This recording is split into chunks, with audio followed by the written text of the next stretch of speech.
ချိန်နေလို့ Hello အားလုံးပဲမင်္ဂလာပါသူစားရဲ့ live ကတော့စတင်ပါပြီဒီနေ့ပေါ့နော်သူစားရဲ့ဒီမှာအားနေပေါ့နော် annual leave ယူထားတဲ့ဖြစ်တဲ့အတွက်ကြောင့်ကိုကမြန်မာပြည်ပြန်လို့လည်းအဆင်မပြေဘူးပေါ့နော်အားကြောင့်သူစားဒီမှာရှိနေတဲ့အခြေလေးမှာရတဲ့အခြေလေးမှာပေါ့နော်ကိုရဲ့အလုပ်လုပ်ရင်းနဲ့အခြေအကျိုးရှိစွာနဲ့အသုံးချချင်တဲ့စိတ်နဲ့ပေါ့နော်သူစား90 day 90မဟုတ်ဘူး9 day ပဲ9 day go live သူစားလောက်တာပေါ့နော်90 go live challenge ကိုသူစားလောက်တာပေါ့နော်အဲအကြောင်းအခု USA ကနေပြီးတာသူစားရ coach ဖြစ်တဲ့ Emily ဆုံးလည်းသူစားဒီနေ့ပေါ့နော်သူစားအဖွင့်ပွဲလို့ပြောလို့ရတာပေါ့နော်ဒီ live challenge တွေကိုပါဝယ်ပေးလို့လည်းကျေးဇူးတင်တယ်လို့သူစားအရင်ဆုံးပြောချင်ပါတယ်ဒီ live ကိုသူစားလောက်ရတဲ့ရည်ရွယ်ချက်ကတော့ပေါ့နော်သူစားတို့တော်တော်များများစီးပွားရေးကိုစိတ်ဝင်စားတဲ့လူတွေရှိတယ်တချို့တွေကလည်းအဲ့လိုပေါ့နော်မိခင်တွေလည်းရှိတယ်ဝန်ထမ်းတွေလည်းရှိတယ်အမျိုးမျိုးပဲပေါ့နော် background အမျိုးမျိုးနဲ့ရှိတဲ့လူတွေကပဲလှုပ်ချင်ကြတဲ့သူတွေရှိတယ်ဒါပေမဲ့သူစားတို့အနေနဲ့ပေါ့နော်လော်ရှိလှုပ်ကိုစီရှိရတာနေပေါ့နော်ဒီလိုမျိုးအလုပ်ကိုဘာဖြစ်လို့ဒီလုပ်ငန်းကိုလုပ်ကင်ကြတယ်လဲဆိုပြီးပြတာနော်အဓိကတော့သူစား white လေးတွေကိုမေးချင်လို့ပေါ့နော်ဒီ like လေးလုပ်ချင်ဖြစ်တယ်ဆိုတာလည်းပြပြချင်ပါတယ်အရင်ဆုံးမိတ်ဆက်ပေးရမယ်ဆိုလို့ရှိရင်တော့ကျွန်မနာမည်ရတဲ့သူစားဝင်ဖြစ်ပါတယ်အခုလက်ရှိစင်ကာပူမှာNAS အလုပ်နဲ့လုပ်ကင်နေပြီးတာတစ်ဖက်မှာ plan B အနေနဲ့ဒီ digital business လုပ်ကင်နေတာဖြစ်ပါတယ်ခုစီမင်္ဂလာပါအရင်ဆုံးမိတ်ဆက်ပေးပါဦးဟုတ်ကဲ့ပါမင်္ဂလာပါခုလိုမျိုးပေါ့နော်အမရဲ့ဒီလိုမျိုး live challenge ပေါ့နော်အရင်ကောင်းဒီဖြစ်တယ်ပေါ့နော်တကယ်အမကိုလည်းချီးကျူးတယ်အမဆိုလည်းခုဒီစီပွားရေးကနေပေါ့နော်အောင်မြင်မှုအများကြီးရရှိနေတဲ့သူတယောက်လည်းဖြစ်တယ်ပေါ့နော်အဲ့ဒါလည်း congratulation လို့ပြောချင်တယ်ဆိုတော့ကျွန်မနာမည်ကတော့ Emily ဖြစ်တယ်ခုလက်ရှိမှာတော့ USA Florida State မှာကျွန်မတို့မိသားစုနဲ့တူနေတယ်ပြီးတော့ full time လုပ်ငန်းအနေနဲ့ဆိုရင် sushi လုပ်ငန်းကိုကျွန်မလုပ်ကိုင်နေတယ်ပေါ့နော်ဒီ online digital business ကိုတော့ကျွန်မလည်းtime အနေနဲ့ပဲလုပ်ကိုင်တဲ့ business owner တယောက်ဖြစ်ပါတယ်ဟုတ်ကဲ့ပါကျေးဇူးတင်ပါတယ်အခုလိုမျိုးအားရကြားနေပြီတာသူစားဖိတ်ကြားမှုကိုလက်ခံပေးတဲ့အတွက်လည်းအများကြီးကျေးဇူးတင်ပါတယ်လို့ပြောချင်ပါတယ်အဲ့ဒါဆိုတော့သူစားတို့မေကွန်စကြမှာပေါ့နော်အမဆိုအခုဆိုရင်လည်းပေါ့နော် US မှာဆူရှီလုပ်ငန်းလုပ်တာပေါ့နော်သူကကြားတာပေါ့နော်ဆူရှီလုပ်ငန်းပိုင်ရှင် founder ဆိုလို့ရှိရင်ပေါ့နော်မြန်မာပြည်သားလို့ပြောတယ်ဒါပေမဲ့ US မှာဆိုရင်သူကချမ်းသာတဲ့တန်းကြွတဲ့ထေလို့ပြောလို့ရပါတော့အဲ့ဒီအချိန်မှာဆိုလို့သူကသူရဲ့ history ကြားဘူးတာသူရဲ့ဆူရှီလုပ်ငန်းကတကယ်ကိုဗစ်ကာလတုန်းကသူများလေးဆိုအလုပ်ပိတ်ပြီးတော့မှသူ့ရဲ့ဆူရှီလုပ်ငန်းကမပိတ်ပဲနဲ့ပေါ့နော်ဝန်ထမ်းတွေကိုအလုပ်တွေကိုအလုပ်သမားတွေအလုပ်ပေးနိုင်တယ်ဖြစ်တဲ့အတွက်ကြောင့် Donald Trump ရဲ့ပိတ်ကြားမှုတော့မှသူကခံခဲ့ရတာပေါ့နော်အဲ့လောက်ထိတော့မှ founder ခိုင်မာမှုရှိတယ်လို့ပြောလို့ရတာပေါ့နော်အဲ့လိုပဲအမတို့ဆူရှီလုပ်ငန်းဆိုလို့ရှိရင်လည်းပေါ့နော်ဒီ founder ဒီလောက်တော့ခိုင်မာလေးရဲ့သားနေပေါ့နော်ဘာဖြစ်လို့ဒီ digital business ကိုရွေးချက်လုပ်ကင်တယ်လဲပေါ့နော်အမအနေနဲ့ဘာဖြစ်လို့အလုပ်ရှိရသားနေပေါ့နော်လူတယောက်ကအလုပ်ရှိလို့ရှိရင်တခြားအလုပ်တစ်ခုကိုလုပ်ဖို့အတွက်အရင်ခက်ခဲကြတာပေါ့နော်အမအနေနဲ့ဘာဖြစ်လို့ဒီdigital business ကိုရွေးချက်လုပ်ကင်တယ်လဲဆိုဘယ်အချက်ကိုကြိုက်တယ်လဲပေါ့နော်အဲ့ဒါလေးလည်းနည်းနည်းလေး point ရှင်းပြပေးပါဦးဟုတ်ကဲ့ပါဟုတ်တယ်ကျမပေါ့နော်လက်ရှိမှာတော့full time အလုပ်ပေါ့နော်ပုံမှန်လေးနဲ့ income တော့ရတယ်ပေါ့နော်ပြောချင်တာတာယာချင်းနေဆိုရင်ဒီတိုင်းပေါ့နော်ကိုယ့်ရဲ့ income လေးနဲ့တော့ပေါ့နော်လုပ်ကိုင်လို့နေထိုင်လို့ရတယ်ပေါ့နော်ဒါပေမဲ့ပြောချင်တာပေါ့နော် income stream တစ်ခုတည်းနဲ့ဆိုရင်ဟိုရေရှည်အတွက်ပေါ့နော်ကျမတို့စဉ်းစားဖို့လိုတယ်ကိုယ်မှာသားသမီးတွေလည်းရှိတယ်လိုအပ်တဲ့အရာတွေလည်းရှိတယ် college တက်မယ်ဆိုရင်ကျမတို့ကုန်ကြရမယ့်အရာတွေအများကြီးရှိလာတယ်ပေါ့နော်အဲ့လိုမျိုးချိန်မှာကိုယ့်အနေနဲ့တကယ်လို့ဒါဒီစီးပွားရေးကိုယ့်ရဲ့လက်ရှိအလုပ်တွေကပေါ့နော်တခုခုဖြစ်သွားတယ်ကိုကမလုပ်နိုင်ဘူးဥပမာကျန်းမာရေးကြောင့်ပဲဖြစ်ဖြစ်ဟိုရင်လည်းတခုခုကြောင့်ဖြစ်ဖြစ်ပေါ့နော်ကျမတို့တခုခုဖြစ်လာတဲ့အချိန်မှာပေါ့နော် plan အနေနဲ့တခြားဝင်ငွေရရှိနိုင်တဲ့လမ်းကြောင်းတွေမရှိထားဖို့ဆိုရင်မရှိတဲ့ချိန်ကြမှာအလုပ်တွေနားတဲ့ချိန်ကြမှာကျမတို့ပြန်စမယ်ဆိုရင်အရင်တော့ကြာသွားမှာဖြစ်တယ်ပေါ့နော်ပြောချင်တာတစ်လနှစ်လဆိုတာနိုင်ငံခြားမှာနေတဲ့သူတွေအတွက် income မရှိလို့မရဘူးလေနော်လစဉ်ကျမတို့ payment ပေးရတဲ့ bill တွေကအများကြီးရှိတယ်အိမ်တွေငှားနေရတယ်ကိုပိုင်အိမ်ဆိုပေမဲ့ကျမတို့ဒီနိုင်ငံမှာဆိုရင်လည်းဟိုအကျွေးစိန်နစ်နဲ့ပေါ့နော်ဝယ်ထားတာဖြစ်တဲ့အတွက်ကြောင့်လစဉ်ကိုကျမတို့ပေးဆောင်ရမယ်ဘီလ်တွေကအများကြီးရှိတယ်ပေါ့နော်ပြောချင်တာဒါတွေ cover ပြီးမှကိုလိုအပ်တဲ့အရာတွေကိုရရှိဖို့ဆိုရင်ဒီလိုမျိုးခက်ခဲတွေအများကြီးရှိမှာပဲဒါကြောင့်မလို့ကျမဆိုရင်လည်းပေါ့နော်စဉ်းစားကိုဗစ်ကြမှာပဲကျမလည်းဟိုဘယ်လိုပြောလဲတတိရတာပေါ့နော်ဟာငါဒီတိုင်းနေတယ်ကိုဗစ်မှာဆိုရင်ဆိုင်တွေကလည်းအများကြီးပိတ်ခံရတယ်လေနော်အဲ့လိုမျိုးမှာကြတော့ကိုကလည်းစီးပွားရေးတစ်ခုခု online ကနေတော့အများအားရှာတယ်လုပ်တဲ့အရာလေးတွေလည်းရှိတယ်ပေါ့နော်ဒါပေမဲ့ဈေးရောင်းတာတော့တစ်ခုခုလုပ်ခိုင်းတာတွေ recording တွေအများကြီးဖြစ် ဖြစ်တဲ့အတွက်ကြောင့်ကျမအနေနဲ့လူမရှာတတ်ဘူးပေါ့နော်ဈေးလဲမရောင်းတတ်တဲ့ချိန်ကျကိုယ့်အတွက်ကမဟုတ်ဘူးတခြားလူတွေအတွက်ကတော့အောင်မြင်မှုရတဲ့သူအများကြီးရှိတယ်ဘလို့နော်ဒါပေမဲ့ကိုယ့်အနေနဲ့ကျတော့ဒီလိုမျိုးမဖြစ်ဘူးဆိုတဲ့အချိန်ကျတော့ကိုယ့်အတွက်ကတော့အောင်မြင်မှုမပေးဘူးပေါ့နော်ဒီအဲ့စီးပွားရေးတွေကပေါ့နော်ဒါပေမဲ့ဒီစီးပွားရေးခွန်လန်းကိုကျမဘာကြောင့်လောက်ကန်ရတာလဲဆိုရင်တော့ဟိုကျမဈေးရောက်ဆရာလည်းမလိုဘူးကိုယ်တိုင်ဈေးရောက်ဆရာမလိုဘူးပေါ့နော်ပစ္စည်းတွေလည်းပြဆရာမလိုဘူးပစ္စည်းအကြောင်းလည်းကျမတို့ကြုံညာဆရာမလိုဘူးပြောပြဆရာမလိုဘူးပေါ့နော်အဲ့လိုမျိုးဆိုတော့ဟာဘာလဲပေါ့နော်ပြီးတော့နိုင်ငံတကာအစိုးရတရားဝင်အတိမပြုဖြစ်တယ်ဆိုတာကိုလည်းတည်ရတယ်ပေါ့နော်ပြီးတော့နောက်တစ်ခုကျတော့ဗာလဲဆိုတော့ကိုကြိုက်တဲ့အချိန်တွေမှာလောက်ကိုင်းလို့ရတာဖြစ်တယ်ဟိုပြောချင်တာကိုနှစ်အချိန်တတ်မှတ်ထားတဲ့နေရာတွေလည်းမရှိဘူးအချိန်ကန့်သတ်မှုလည်းမရှိဘူးပေါ့နော်အဲ့အချိန်ရဲပြီးတော့ပြင်ဆင်လာစာရှိတဲ့အရာကိုကျွန်မအရင်ကြိုက်တာဖြစ်တယ်ဘာလို့ဆိုအခုလက်ရှိကျွန်မဆူရှီလုပ်ငန်းလုပ်ပြီးမဲ့အဲ့ဆူရှီမှာပြင်ဆင်မရှိဘူးကျမတို့လုံနိုင်တဲ့အထိဟို9နှစ်စာချုပ်ဖြစ်တယ်ပေါ့နော်ကျမတို့ဆို9နှစ်တစ်ချိန် renew ပြန်လို့ရတာဖြစ်တယ် member fee ပြန်သွင်းပြီးတော့မှဟိုအဲ့လိုမျိုးပေါ့နော် ID ပြန်ယူရတာပြောချင်တာအဲ့လိုမျိုးပေါ့နော် active ဖြစ်အောင်ကျမတို့ပြန်လို့ရတာဖြစ်တယ်အဲ့လိုမျိုးဖြစ်တဲ့အချိန်ကျဒီစီးပွားရေးမှာကြတော့တစ်ခါ149ပြီးသွားပြီဆိုကျမတို့စီးပွားရေး access lifetime လို့ရတယ်ပေါ့နော်စီးပွားရေးလုပ်နိုင်တဲ့ tool တွေအကုန်လုံးကိုကျမတို့ lifetime ရရှိတာဖြစ်တယ် member fee ပေါ့နော် lifetime ဖြစ်သွားတယ်လစဉ်လည်းမလိုဘူးနှစ်စဉ်လည်းမလိုဘူး4-5နှစ်ဆိုရင်လည်းပြန် renew လုပ်ဆရာမလိုဘူးပေါ့နော်အဲ့လိုမျိုးဖြစ်တဲ့အတွက်ကြောင့်ကျမကြိုက်တယ်ပြီးတော့ပြင်ဆင်ဆိုရင်မျိုးမှန်းဖို့ရှိတယ်ကျမတို့ဆူရှီမှာကြတော့မဟုတ်ဘူးကိုလုံနိုင်တဲ့အချိန်ထိပဲ9နှစ်လား10နှစ်လား15နှစ်လားပေါ့နော်ပြောချင်တာအဲ့လောက်ထိကိုလုံနိုင်တဲ့အချိန်ထိပဲ income ကရမှာဖြစ်တယ်ဒီစီးပွားရေးမှာကြအဲ့လိုမဟုတ်ဘူးကိုကတကယ်စူးစမ်းတယ်လှုပ်ဆောင်တယ်ဆိုရင် benefit တွေကအများကြီးရှိတယ် bonus တွေလည်းအများကြီးရှိတယ်လို့ပြင်ဆင်လဲတတ်မှတ်ထားတဲ့ level ကျမတို့ရောက်တယ်ဆိုရင်ဒေါ်လာ9000ကနေစတင်ရရှိနိုင်တာဖြစ်တယ်ပေါ့နော်ပြောချင်တာစူးစမ်းရကျွန်းတဲ့ကျမတို့လက်ရှိအလုပ်မှာလည်းစူးစမ်းခဲ့တယ်နော်နေ့တိုင်းဆူရှီဆိုကျမတို့7 day ကိုအလုပ်လုပ်တာဖြစ်တယ်ဒီလောက်စူးစမ်းပေမဲ့ပြင်ဆင်မရဘူးလीနော်တကယ်အစိုးရပြင်ဆင်ဆိုရင်60ကျော်မှကျမတို့ရရှိမှာဖြစ်တယ်အဲ့အထိကျမတို့လုံနိုင်အောင်မလားလုံနိုင်တယ်ထားအောင်ကျမတို့life က enjoy မဲ့အချိန်မရှိတော့ဘူးခရီးသွားချင်တာမှကိုစိတ်ကသွားချင်တယ်ဒါပေမဲ့ခန္ဓာကိုယ်ကပေါ့နော်အဲ့လောက်ကြီးကျမတို့ကြမ်းမာလာဟိုတွတ်လက်နဲ့ဖြစ်လာမှာမဟုတ်တော့အသက်ကြီးလာတာနဲ့များပေါ့နော်ပြောချင်တာအဲ့လိုဖြစ်တဲ့ချိန်မှာကျမတို့ဟို enjoy ဖို့ဆိုတာမဖြစ်နိုင်ဘူးလေနော်အဲ့လိုမျိုးထက်ဆိုင်ကိုဒီစီးပွားရေးမှာအများကြီးဒီလိုမျိုးခွန်လန်းနေရှိနိုင်တယ်ခရီးသွားရင်းနဲ့လည်း income တွေကျမတို့ရရှိနိုင်အောင်လုပ်နိုင်တဲ့အခွင့်အလမ်းတွေရှိတယ်เนาะဘယ်သွားလုပ်ကန်လို့ရတယ်ကိုကနိုင်ငံပြောင်းချင်လား state တွေပြောင်းချင်လားစီးပွားရေးပြောင်းစရာမလိုဘူးကိုသွားပြောင်းမယ်ဒီစီးပွားရေးကို separate run လို့ရတယ်ဘယ်နေရာကနေဘယ် run ရတယ်ဆိုတဲ့အချက်တွေပေါ့အများကြီးရှိတယ်ဒီအချက်တွေကိုအမလီယာပေါ့နော်တွေ့တဲ့ချိန်မှာကျမရဲ့လက်ရှိအလုပ်နဲ့ပေါ့နော်နှိုင်းရှင်ပြီးတော့မှပေါ့နော်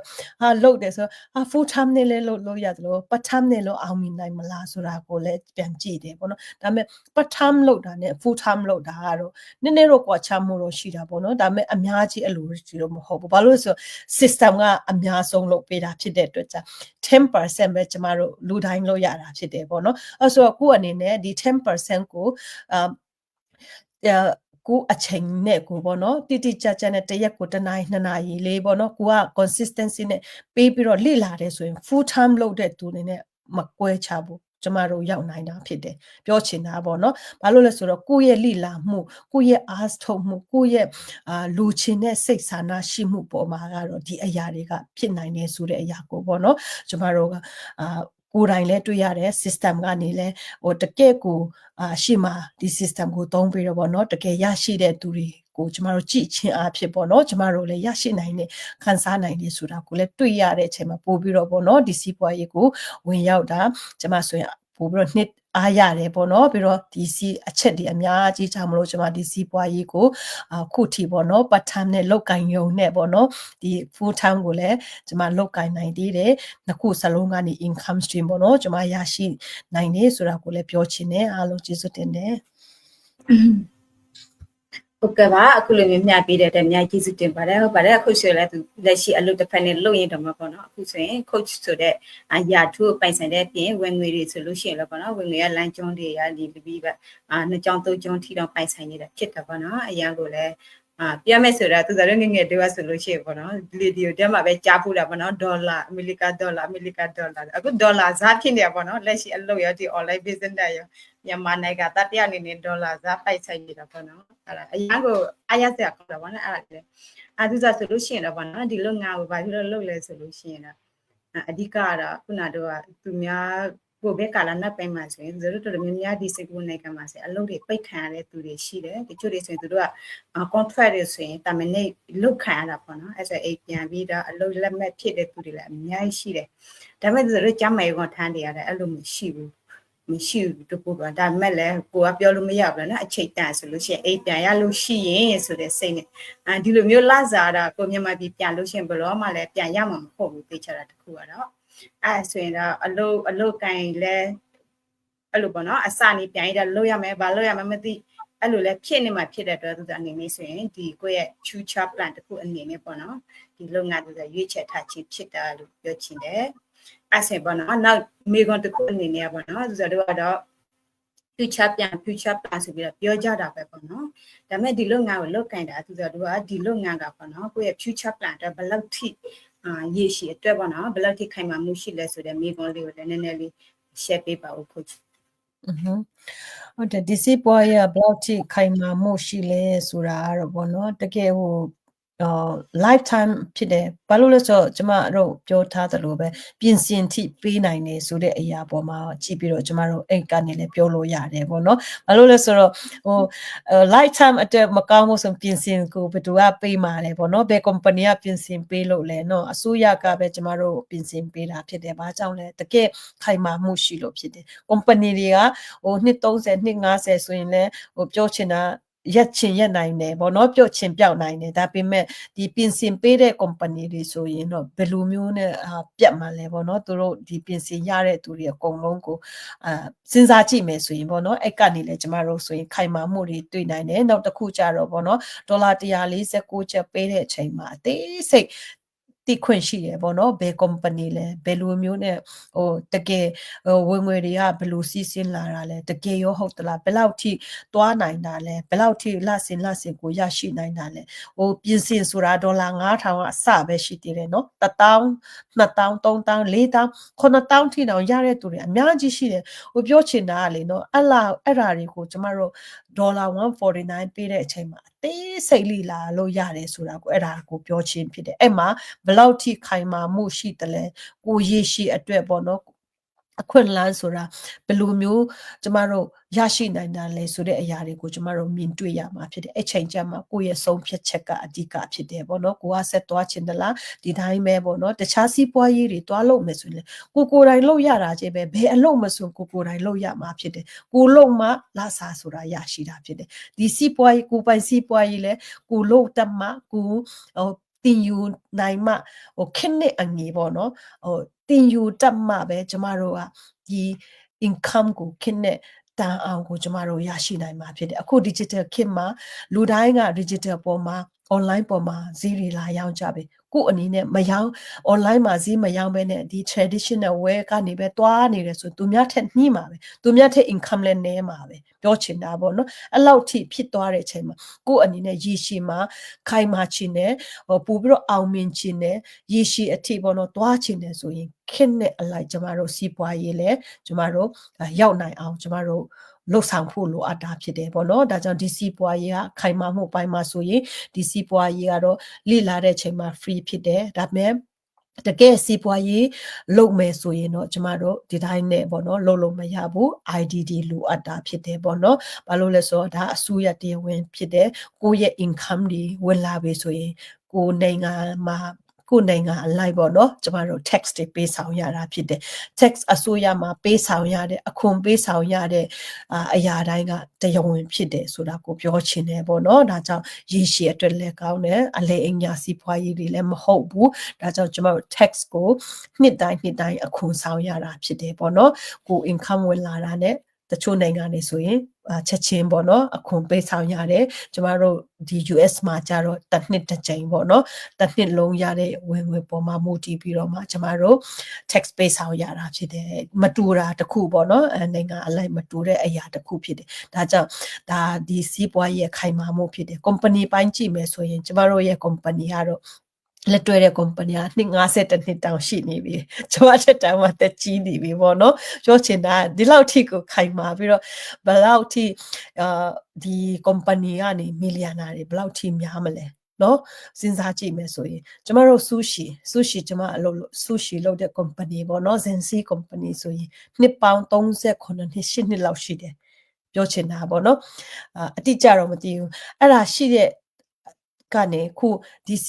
sushi မှာဒါမှ company အများကြီးရှိတယ်ပေါ့နော်ခုကျွန်မလုပ်တဲ့ company တစ်ခုတည်းမှာလုပ်တဲ့သူတွေဆိုရင်အများကြီးရှိတယ် millionaire တွေလည်းအများကြီးရှိတယ်ပြောချင်တာပေါ့နော်လုပ်ဆောင်တဲ့သူတိုင်းကအောင်မြင်ကြတာဖြစ်တယ်ဘာလို့လဲအောင်မြင်ပြီးသားစီးပွားရေးဖြစ်တယ်အောင်မြင်ပြီးသား product တွေကျွန်မတို့သုံးတာဖြစ်တယ်နော်အပြင်ကကိုယ့်ဟာနဲ့ကိုပြန် create လုပ်ပြီးတော့မှကျမတို့သုံးတဲ့စီးပွားရေးမဟုတ်ဘူးဒီ sushi ကလည်းသူ့ရဲ့ brand နဲ့ရှိပြီးသားသူ့ရဲ့ product တွေကရှိပြီးသားသူဒီ company နဲ့ကျမတို့ join တဲ့အချိန်မှာသူ့စီကနေပဲကျမတို့ product တွေယူပြီးတော့ကျမတို့ရောင်းတာဖြစ်တယ်ဒီလိုမျိုးကြောင့်ကိုစူးစမ်းတဲ့ပုံမှာကိုယ့်ရဲ့ location တွေအပေါ်မှာကိုယ့်ရဲ့စူးစမ်းအထောက်မှုပေါ်မှာလည်းမူတည်ပြီးတော့မှကျမတို့ဝင်ငွေ income ဆိုတာတယောက်နဲ့တယောက်တစ်ဆိုင်နဲ့တစ်ဆိုင်မတူဘူးပေါ့နော်အဲ့လိုမျိုးပဲကျမတို့ဒီ online digital business ဆိုရင်လည်းဘာကြောင့်အောင်မြင်နိုင်တာလဲဘာကြောင့်ရည်ရှိအတွက်ကောင်းနိုင်တာလဲ system ကကောင်းပြီးသားဖြစ်တယ်ပြီးတော့ company ကလည်းအောင်မြင်ပြီးသား company ဖြစ်တယ် system ကလည်းအောင်မြင်ပြီးသား system ဖြစ်တယ်ဆိုတော့ကိုယ့်ဘက်ကနေလိုအပ်တာကတော့ဒီအရာကိုကျမအတွက်အကျိုးအမြတ်ရှိအောင်ကျမသုံးတတ်ဖို့လိုအပ်တယ်နော်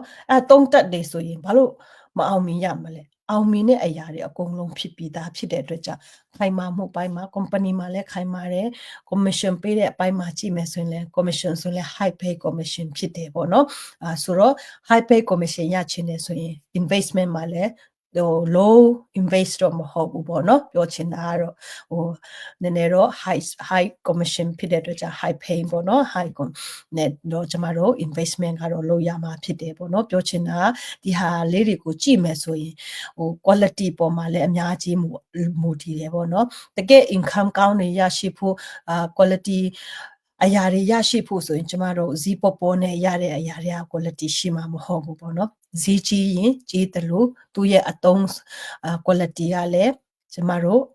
ခိုင်မာမှုပိုင်းမှာလည်းရှိမယ်ပြီးတော့ကောင်းတဲ့ quality တွေပဲကျမတို့ရရှိမှာဖြစ်တယ်ဒါကြောင့်မလို့ကျမတို့တစ်ခုလုပ်တဲ့ချိန်မှာဘာကြောင့်ဈေးပေါ်တာနဲ့ဈေးကြီးတာကျမတို့ဘယ်ဟာပိုရွေးလဲဆိုရင်ဈေးကြီးတာပိုရွေးတယ်ဘာလို့လဲနှစ်တိုင်းပေါ့နော်တစ်ခါသုံးဝယ်မဲ့အစားအကောင်းစားတစ်ခုကိုပတ်စံအများကြီးပြီးတော့မှကျမတို့ဝယ်တယ်ဆိုရင်lifetime လိုမျိုးကျမတို့သုံးလို့ရတယ်ပေါ့နော်ပြောချင်တာအဲ့လောက်ထိဖြစ်တဲ့အတွက်ဒီစီးပွားရေးမှာလည်းဒီခိုင်မာမှုပိုင်းမှာ company commission ပိုင်းပဲဖြစ်ဖြစ် product ပိုင်းပဲဖြစ်ဖြစ်ပေါ့နော် system ပိုင်းပဲဖြစ်ဖြစ်အားလုံးကအောင်မြင်ပြီးသားဖြစ်တဲ့အတွက်ကြောင့်ဒီအရာတွေကိုကျမတို့သုံးပြီးတော့လှုပ်ဆောင်ရမယ်စီးပွားရေးလှုပ်ဆောင်ဖို့ကျမတို့လှုပ်ဆောင်ရမယ်ဖြစ်တဲ့အတွက်ကြောင့်ကိုယ့်အတွက်ကိုလုံနိုင်တဲ့လောက်ကျမတို့မှာအကျိုးအမြတ် benefit ဆိုတာရရှိနိုင်တဲ့အတွက်ကြောင့်ခိုင်မာမှုပိုင်းမှာလည်းပေါ့နော်တည်ချတယ်ဆိုတာကိုပြောချင်ပါတယ်ဟုတ်ကဲ့ပါအခုလိုမျိုးပြည်စုရှင်းပြပေးတဲ့အတွက်အများကြီးကျေးဇူးတင်ပါတယ်ဟုတ်ပါတယ်တော်တော်များများပါနော်အဲ့လိုခိုင်မာမှုမရှိတာတကယ်တမ်းဆိုမလစ်လာတဲ့သူတွေလည်းမသိတာပေါ့နော်တကယ်လစ်လာတဲ့သူတွေကတော့ထက်ထက်ဝင်လစ်လာလို့ရှိရင်တော့ဒီလုပ်ငန်းဘယ်လိုလုပ်မျိုးစားလဲဆိုတော့လူတိုင်းသိပါတယ်သူကအနေနဲ့ဆိုလို့ရှိရင်လည်းအကြံပေးချင်တာပေါ့နော်ကိုယ်တိုင်ကိုကြဝင်လစ်လာပါဒီလုပ်ငန်းကတချို့တွေကလည်းကြော်ညာမြင်လိုက်တာနဲ့တော့မှအလိညာဆိုပြီးတော့ပေါ့နော်ခေါင်းစဉ်တက်ပြီးတာနဲ့သူတို့ကဆက်ပြီးတာမလစ်လာချင်ကြဘူးတချို့တွေဆိုလို့ရှိရင်လည်းပေါ့နော်သူကအဲ့လိုသူများတွေကစိတ်ဝင်စားများလို့ရှိရင်လည်းအရင်စိတ်ဝင်စားပါနဲ့စိတ်ဓာတ်နဲ့ပြောပြတယ်အဲ့ဒါအလိညာတွေဆိုပုံစံနဲ့လက်ချလဲနာနေသေးတယ်အဲ့လိုတွေပြောကြတာပေါ့နော်အဲ့ကြောင့်သူစားနေနေဆိုရပေါ့နော်ကိုကစိတ်ဝင်စားတယ်အလုပ်တစ်ခုကိုလုပ်ချင်တယ်ဆိုလို့ရှိရင်တော့အဓိကတော့ action ယူပြီးတော့လေ့လာစေချင်ပါတယ်အခုဆိုလို့ရှိရင်တော့ပေါ့နော်သူစားတို့နှစ်သိကူအဲ့လိုပေါ့နော်နှစ်ခေါ်လဲကုန်နေပြီနှစ်သိလည်းရက်လိုက်ဖြစ်တဲ့အတွက်ကြောင့်ကိုကလုပ်ငန်းမစတင်သေးလို့ရှိရင်လည်းစတင်ဖို့လည်းသူစားတော့အကြံပေးချင်ပါတယ်အခုချိန်မှာကိုကလွန်ခဲ့တဲ့9နှစ်လောက်ဆိုလို့ရှိရင်လည်းကိုဘာမှမလုပ်ရတဲ့အတိုင်းပဲ နေမယ်ဆိုလို့ရှိရင်တခုခုပြောင်းလဲမှုဆိုတာလို့တဲ့အခြေရောက်လိုက်ပေါ့နော်ဒီခင်မီတွတ်တက်နေတဲ့ချိန်မှာဆိုလို့ရှိရင်ကိုကမလုပ်လို့ရှိရင်ပဲကိုပဲကြာခဲ့မှာပေါ့နော်အဲဆိုဒီလုပ်ငန်းကတော့ခုနကတော့ coach ပြောသလိုပဲဘယ်လောက်ဒီရေရှိတည်တတ်ခိုင်မြဲမှုရှိတယ်လဲဆိုလို့ရှိရင်တော့ပေါ့နော်တော်တော်များများလည်းပြည့်စုံလည်းရှင်းပြထားပြီးပြီသူစားအနေနဲ့ထပ်ဖြစ်ရမယ်ဆိုလို့ရှိရင်တော့ online internet ရှိနေပြီးရတာဒီလုပ်ငန်းကတော့လွတ်ဆောင်သွားလို့ရတဲ့လုပ်ငန်းဖြစ်တာပေါ့နော်ပြီးလို့ရှိရင်လည်းဒီလုပ်ငန်းကရသူမျိုးငါဘာလဲဖြစ်စီလို့ရှိရင်လည်းမရဘူးဘာလို့ဆိုတော့ကင်တွယ်လို့မရတဲ့ business ID ဆိုတဲ့အရာပေါ့နော်ကိုကကင်တွယ်လို့လည်းမရဘူးကိုသွားလေရကိုနဲ့တပါတဲ့ယူဆောင်သွားလို့ရတဲ့လုပ်ငန်းဖြစ်တယ်အဓိကတော့ full laptop internet ရှိလို့ရှိရင်ဒီလုပ်ငန်းကကိုအတွက်တော့မဟုတ်ပဲねပေါ့နော်ကိုရသားသမီးတွေရဲ့အဆင့်ထိတောင်အမွေပေးလက်ဆက်ခံလို့ရတဲ့လုပ်ငန်းဖြစ်တဲ့အတွက်ကြောင့်အလောက်ထိခိုင်မာမှုရှိတယ်ဆိုပြီးတော့ဒီအနေနဲ့ပြောပြချင်ပါတယ်ကျေးဇူးတင်ပါတယ်အဲ့ဒါ coach အနေနဲ့ပေါ့နော်နောက်ထပ်အဲ့လိုပေါ့နော်စိတ်ဝင်စားတဲ့သူတွေအခုလိုမျိုးပေါ့နော်အလုပ်တစ်ဖက်နဲ့လုပ်ချင်တဲ့သူတွေပြီးလို့ရှိရင်အေးကနေ make ကလေးတွေကိုပြုစုဆောင်ရှောက်ရင်းနဲ့လုပ်ချင်တဲ့ make ခင်တဲ့အတွက်ဆိုလို့ရှိရင်ပေါ့နော်ပြောချင်တဲ့ message လေးတစ်ခုလောက်နည်းနည်းလေးshare ပေးပါဦးနောက်ဆုံးအနေနဲ့ဟုတ်ကဲ့ပါဒီစီပွားရေးကိုပေါ့နော်ဘယ်သူပဲဖြစ်ဖြစ်ပေါ့နော်လောက်ကင်လို့ရတယ်18နှစ်ပြည့်တဲ့သူတိုင်းပေါ့နော်အလုံးလုံးသည်ဖြစ်စီမလုံးသည်ဖြစ်စီပေါ့နော်ကိုကစိတ်ဝင်စားတယ်ကိုကပို့ပြီးစူးစမ်းခြင်းနဲ့လိလာခြင်းနဲ့စီပွားရေးတစ်ခုခုပေါ့နော်လောက်ကင်ခြင်းတဲ့သူတွေဆိုရင်ဒီစီပွားရေးကိုအရင်ဆုံးပေါ့နော်အခမဲ့အရင်ဆုံးလိလာပါ www. ဆိုပြီးတော့ကျမတို့ရဲ့ဒီ website လေးမှာပေါ့နော် register လုပ်ပြီးတော့မှ free အရင်ဆုံး free နဲ့ကျမတို့ live webinar တွေပေါ့နော် live workshop တွေကိုဝင်ရောက်ပြီးတော့လေ့လာနိုင်တယ်အဲ့မှာအဓိကတော့ live workshop ကိုကြည့်ဖို့ဖြစ်တယ်ကျမတို့ဒီစီပွားရေးကိုလာပြီးတော့ sharing လုပ်တာပေါ့နော်ဘာလို့လဲဆိုတော့ကျမတို့မှာ digital ဖြစ်တဲ့အတွက်ကြောင့်ကျမတို့ကိုယ်တိုင်ကဘာမှလုပ်ဆရာမလိုဘူး system ကနေပဲတစ်ခုပြီးတစ်ခုရှင်းပြသွားမှာဖြစ်တယ်ပေါ့နော်ကျမတို့ရှင်းပြတာထက်ဆိုင်ပို့ပြီးတော့လည်းပြည်စုံမှုရှိတယ်ပေါ့နော်တိကျမှုလည်းရှိတဲ့အတွက်ကြောင့်ဒီအရာကိုregister လုပ်ခြင်းအဖြစ် online digital business ကဘာလဲဆိုတာကိုကျမတို့တိကျကျနဲ့သိရမှာဖြစ်တယ်အဲ့နောက်ပိုင်းကျတော့ကိုယ့်ရဲ့အပေါ်မှာမူတည်တယ်ကိုဆက်သွားခြင်းမလားမသွားဘူးလားဆိုတဲ့အရာကိုအပိုင်းဖြစ်သွားတယ်ပေါ့နော်ပြောချင်တာကျမတို့ဒီစီပွားရေးမှာကျတော့အခန်း3ခုရှိတယ်ပေါ့နော်အခန်း3ခုကိုလိုမျိုးရှိတယ်ပထမဆုံးက free နဲ့ကျမတို့register လုပ်ပြီးတော့ကြည့်လို့ရတယ်နောက်တစ်ခုကျတော့ member တွေပဲဝင်လို့ရတဲ့စီပွားရေးဖြစ်တယ်ပေါ့နော် member fee ပြီးမှပဲဒီအသေးစိတ်ကိုကျမတို့သွားကြည့်နိုင်တယ်အဲ့မှာကျမတို့ဆိုရင်တစ်လပေါ့နော်refundတကယ်လို့မလုပ်ချင်ဘူးဆိုရင် refund ပြန်လုပ်လို့ရတယ်နောက်ထပ်တကယ်လို့ကိုကလုပ်ချင်တယ်ဆိုရင် business ကိုတက်နိုင်တဲ့ amount နဲ့ပေါ့နော် ID ယူပြီးတော့မှစီးပွားရေးစရတာဖြစ်တယ်ဒါကြောင့် force လုပ်ပြီးတော့မှဘယ်သူမှကျမတို့ဈေးရောက်တာမရှိဘူးပေါ့နော်ကျမတို့ကိုယ်တိုင်ဈေးရောက်ဆရာမလို့ဘူးစီးပွားရေးစချင်တဲ့သူက ID အတွက်ကျမတို့product နဲ့စရတာဖြစ်တဲ့အတွက်ကျမတို့ကိုယ်တိုင်ဈေးရောက်ဆရာမလို့ဘူးလို့ကျမတို့ပြောချင်းဖြစ်တယ်အဲ့ဒါ149ပေးတဲ့ချိန်ကျမှတိကျကျနဲ့ကျမတို့သိရမှာဖြစ်တယ်အဲ့ဒါကြောင့်မလို့ကိုယ်တိုင်လေ့လာဖို့ကအဓိကဖြစ်တယ်သူများကိုသွားမေးတယ်ဆိုရင်တချို့တွေကဒီစီးပွားရေးကိုလေ့လာတယ်အသေးစိတ်ကြည့်လေ့လာတယ်သူတို့အတွက်မဟုတ်လို့မကောင်းဘူးပြောမှာပဲနော်တချို့တွေကြတော့ကျမတို့ကိုလာမေးတယ်ဆိုရင်ကျမတို့အတွက်ကတော့အရန်ကောင်းတယ်လေပညာတွေအများကြီးရတယ်ပြီးတော့အများကြီးပေါ့နော်ဝင်စင်လဲရနိုင်ပြောချင်တာကျမတို့အတွက်ကတော့ကောင်းတယ်ပြောမှာပဲပြောချင်တာလူတွေတယောက်နဲ့တယောက်သွားမေးတယ်ဆိုရင်ကိုခံယူပုံချင်းကတူမှာမဟုတ်တဲ့အတွက်ကြောင့်အဓိကတော့သူများစိတ်နဲ့ကျမတို့အလုပ်လုပ်ရမှာမဟုတ်ဘူးကိုယ်စိတ်နဲ့ကိုယ်လုပ်လို့ရမှာဖြစ်တယ်ပေါ့နော်သူများလုပ်ကျမတို့စီမှာ benefit လာမှာမဟုတ်ဘူးကိုလုပ်ရောကိုရဲ့ benefit ကိုကိုယ်တိုင်ခံစားရမှာဖြစ်တယ်ကိုယ်တိုင်တိကျကျနဲ့ဝင်ရောက်လေ့လာပါအခမဲ့လေ့လာပြီးတော့နားမလည်ဘူးဆိုရင်မေးပြီးတော့မှပေါ့နော်တကယ်လို့ကိုကဆုံးဖြတ်ချက်ချနိုင်မှာဖြစ်တယ်ဒီတိုင်းအပြင်ပန်းကနေကျမတို့ဒီလိုမျိုး live talk လေးကြည့်ရုံနဲ့ဒီစီးပွားရေးကိုသိစိတ်သိလို့မရဘူးပေါ့နော်ပြောချင်တာကသိစိတ်သိချင်တယ်ဆိုရင် information တွေက email ကနေတဆင့်ပေါ့နော် information တွေရရှိမှာဖြစ်တယ်ဆိုတာကိုပေါ့နော်ပြောချင်တယ်အားလုံး welcome လို့လည်းပြောချင်တယ်ဟုတ်ကဲ့ပါအခုလိုမျိုးမျှပေးတဲ့အတွက် coach လည်းအများကြီးကျေးဇူးတင်ပါတယ်ဟုတ်ပါတယ်ဒီဆိုတော့လို့စိတ်ဝင်စားလို့ရှိရင်တော့ဒီဆိုတော့ပေါ့နော်ကူညီပေးဖို့အစီအစဉ်ပဲလို့ပြောချင်ပါတယ်ဘာလို့ဆိုတော့ကိုရီလိုမျိုးပဲပေါ့နော်သူစားဆိုလို့ရှိရင်လည်းဒီ live interview လုပ်ရတဲ့ရည်ရွယ်ချက်ပေါ်မှာအဲ့လိုပေါ့နော်လုပ်ငန်းစိတ်ဝင်စားတဲ့သူတွေဘယ်ကနေလေးလာရမလဲဘာကနေစလုပ်ရမလဲဆိုတော့မသိတဲ့မိတ်ဆွေတွေအတွက်ကူညီပေးချင်တဲ့ စေတနာနဲ့ပေါ့နော်အဲအကြောင်းဒီ like လေးလုပ်ချင်းဖြစ်တယ်အကယ်၍သိချင်တဲ့မေးခွန်းများရှိလို့ရှိရင်လည်းသူတို့ပေါ့နော်အချိန်မရွေး comment မှာလည်းမေးလို့ရပါတယ်နောက်နေ့တွေမှာလည်းသူတို့မိတ်ဆွေတို့သိချင်တဲ့မေးခွန်းကိုပဲထပ်ပြီးတော့ဒီ share ပေးတော့မှာဖြစ်တဲ့အတွက်ကြောင့်ပေါ့နော်ဆိုကျေးဇူးတင်ပါတယ်အခုလိုမျိုးသူတို့ရဲ့ like လေးမှာပါဝင်အဖြစ်ပေးတဲ့ coach Emily ကိုလည်းအများကြီးကျေးဇူးတင်တယ်လို့ပြောချင်ပါတယ်အဲဆိုသူတို့ရဲ့ like လေးဒီမှာပဲအဆုံးသတ်လိုက်တော့မယ်အားလုံး bye bye ကျေးဇူးတင်ပါတယ်